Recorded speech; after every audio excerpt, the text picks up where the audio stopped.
doodo xoog leh ayaa ka soo noqday barnaamijyo aanu dhawaan ka samaynay waxa iska bedelay sidii loo siyaaran jiray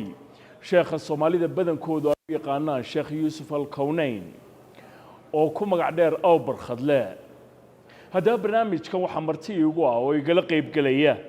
Cabdi Yuusuf oo isagu ah gudoomiyaha beesha Yibro iyo Cusmaan Xasan oo kamid ah odayaasha dhaqanka ee beeshaasi Cabdi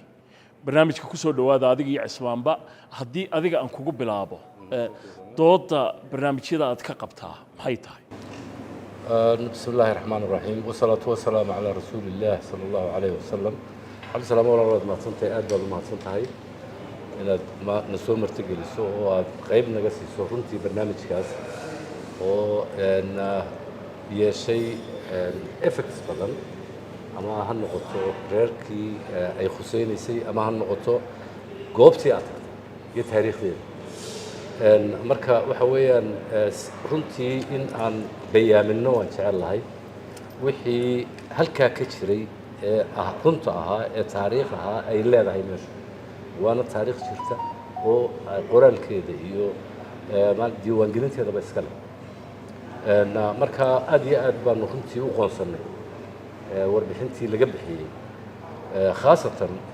sheekhayaga sheekh halka ku leeyahay dhulka lala gooyay oo aan meel ku taala antaas ilaahay un baa awooda iska leh awood qof leeyahay ma aha arrimaha diintan u dhaafaya in magaranaysa waxyaabaha dadka ku hadlaya ee sheegaya ay yihiin dad dhaafsan tawxiidka ilaahay si ay noola socon karaan dadka laga yaabo inaanay daawan barnaamijyadii hore ninka barnaamijka ka hadlayay wuxuu sheegay in Sheekh Awbar Khadle وبعر بعير دولك اللجوي أما بورته وكدومي مركا تعادله هاي وحبك ما تشرا وتاسو ما وحويان واحد شرا واحد عقله نسينا يا regardless of دين تبع هذا حتى كتكتو يعني عقل قادنا يا قفبة أود إلهي له أورنا يردول يهو قبا أما عري يهو قبا وحويان يعني أن كوهبونين حتى قف بنادمين مارتي يعني كم مثاشو وحيابها سوكله أرنتو رتاس ماهين أرنتو عهيد من كستوى حدوني أكو شقيستو أكو دورسدو ولا بس سو مارتي معيشة ديسة وصو صاريو لكن سئني وحي اللي وقيستو من فقيه وإلهي وتوحيد كإلهي ومضبري وأفارتي ستارلو والشيخة وإلهي سبحانه وتعالى وصدري ومضن إنه توحيدك يو إسلامك يدينتني سبحانه النبي عليه الصلاة والسلام إنه بروه إن تاريخ ديسي وأي كأديكتين ضد مسيحيين إنه مسيحيين إنه يمكن يصدق ما أنت مركز وذهب لي نبان كاجو رماي ماشى الله يراه دير دبن نكيل لقى صوت دري وجوزيف كونن الله يراه نكاس كم نقول يا مركز جوزيف كونن أحسن كان العابدة ماشي يلوي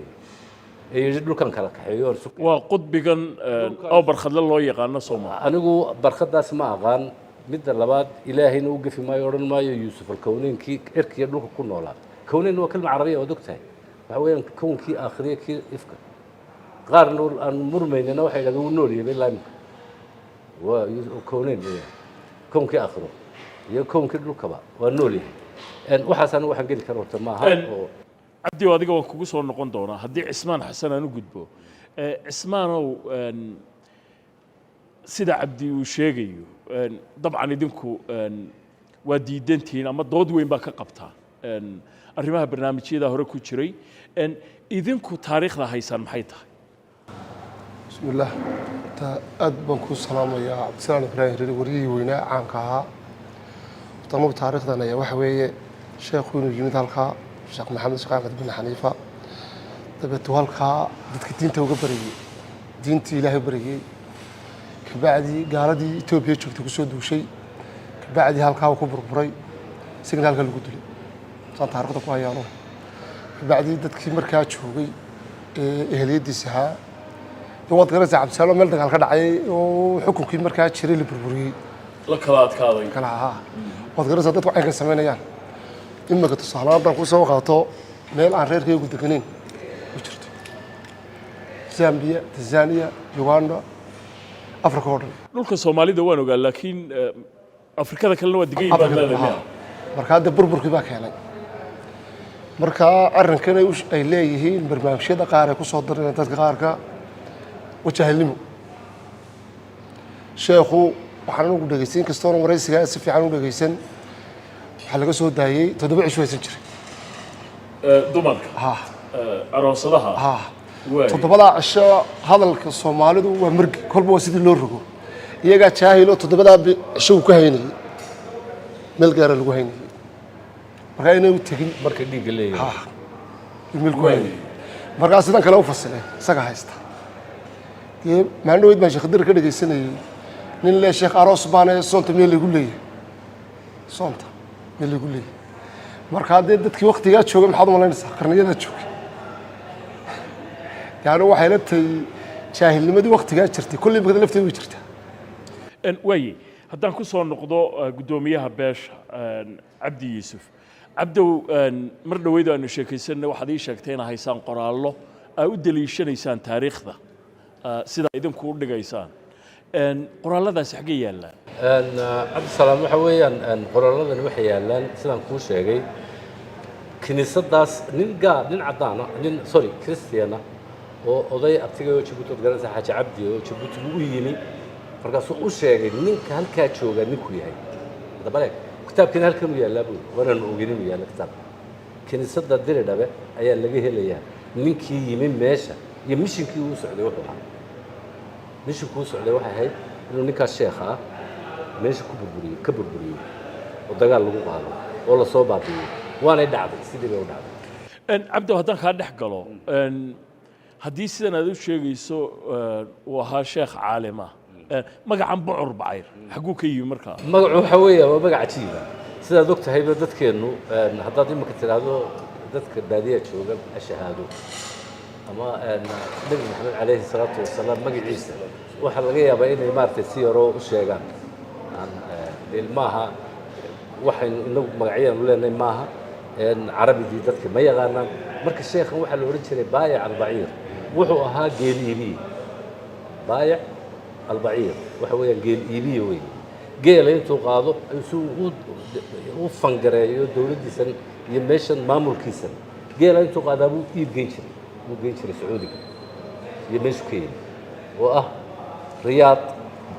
waadi xaniifa waa macruuf sheekha haddaad tagto waadi xaniifa ayay kuu soo saarayaan waqtiguu tegey oo 7 qarni ku dhowaad inuu halkaa tegey waa taallaa taariikh jirta xaggee taallaa waxay taallaa waadi xaniifa haddaad tagto meesha riyaad la yidhaahdo tegaysaa waa caasimadda waadi xaniifa makaatiib bay leeyihin maktabyo qadiima bin xaniifa haddii taariikhdeeda aad baadhana waxaa soo baxaya waxyaabo badan oo waqtigii nabiga calayhi salaatu wasalaam uu kala kulmay qabiilka marka waxaa jira waxaan aad iyo aad uga xumahay apology ka bixinaya ninkaas hadalkii uu ku hadlayay 7 haysta garacyaan nahay qof wax aynkaas ku hadla waa mid subxaanallah weeye dad sharaf leh baa ku nool meesha waad ogtay waa taqaanaa reerka meesha ku nool waa taqaanaa waa dad sharaf leh oo ilaahay sharfay waa sharaf laakiin qof aynkaas oo kale u hadla oo yidhaa 7 haysan jiray mijinbo siduu 7 haysan karaa intaasoo qof oo la guur oo aroos oo la dhigayo mid walba inuu haysto 7 muxuu ahaa qofka caynkaasi marka yani waa waxyaaba waxaan cabdow gibirka loo yaqaana ninkaasina ka hadlayay muriidka sheekhu xaguu isna ka soo jeeda waxa weeyaan sheekhu markii uu yimi dad badan wuu muslimiyey diintii sida aan sheegayno markii uu u kala sheegay wixii xumaa iyo wixii wanaagsanaa waxa diinta islaamka iyo tawxiidku yahay wuxuu markaa sameeyey dadka meesha ku nool way badnaayeen eriyada ma halka uu sheegay magaalada uu ku sheegay ma ahayn waxay ahayd eriyada ilaa halkan marka la soo gaadho ilaa iyo qarawiyin baa la oran jiray marka kelmadaan isticmaalaa jirto oo aan isla naqaano qaryad la yiraahdo kelmadda qaryad la yiraahdo macnaheedu waa carabi waa qarya ku qaryada ka yimid hadeeg qaryaduna waa maxay waa tuulooyinka ilaa ka yimid marka wixii aan islaam ahayn buu gibir ka qaadi jiray waa cashuurtii oo kale jaziya diinta islaamka odhanaysa wixii dee nabiguna calayhi salaatu wasalaam madiina markuu yimi waa ka qaadayay yuhuudda iyo masiixiyiinta marka wixii muslimana lagama qaadayin oo iyagu waxay lahaayeen in sikada iyaga la siiyo sikada la bixiyo sikada loo furo waxaa jiray maogtay bayt sakaa baa jiray oo ku bixin jiray oo siin jiray xoolahan uu iibinayay geelan baayaan baciid ula baxay baarkay waxaan sheegayaan هاي bacbacdaasay sheegayaan waa geelaas uu iibin jiro waa baayac arbaciin marka waxa weeyaan sheekhu ilaahay naxariis jannaa siiyo wuxuu markaa sameeyey inuu gibir ka qaado dadka aan ahayn islaamka ama diidayba dad kristo iska waxa jiray dee magaranaysa ama aan diinba haysanba marka kuwaasaa gibir laga qaadi jiray gibirkiiba yibir ku bedeleen marka oo magacan yibir marka halku ka socdo waa halka waa gibirkii baadhay marka hadad gashay marka waraba meel kasta baad wax yibir leeyahay ma jira gartay cismaan xasan intaa gudoomiyuu sheegay maxaad ku dari lahayd لا فقطي كل مكان إن الشيخ هو إسلام حسبي الله ونعم إن ليلادو وحيالا عين كالون سبيا وضمر سبحان الله وراركن شيء جيا إن سياسي ترتي تطبيع شيء سنترينا واحترامها قفك الشاهي الكابينة كإيمان كريمبا أنت صو دمرة أما أنت صو هبلوط أما وهابين والبط من أمل بات اللي مهرينيو إنه قفايسن كرو عقلك سليم كابات ديدي markaanu waxaan aaminsanahay dee arrintaas waa been fakato qof walibana dee wuxuu doonaa u odhanaya marka su-aasha laga weydiiyo markaa dadka waxaa ku dhaqmaya in dee ilahay u toobad celiya ma odhan laamo gartay haddii aan ku soo noqdo guddoomiye cabdi yuusuf iminka wax fara badan baa iska bedelay xitaa sidii sheekh yuusuf alkownayn sida dad badani u yaqaanaa loo siyaaran jiray siyaaradii cidima tagto hadday cidi tagtana ma badna caadooyinkii kale la socon jiray ee la shiidi jiray buurta bocor bacayr iyo wixii iyana ma jiraan isku tallaabtii halkan lagu samaysan jiray waa maskaxdii bucur bacayr ee sameeya krist waa calaamadii ay diin hada ya akhi waay caadadaasi ma kugu muuqataa iminka inay tahay mid dabar go'aysa ma runtii dabar go'aysa sababtoo dadku diinta waa barteen sidaad og tahay waana la ogaaday waxyaabaa jira runtii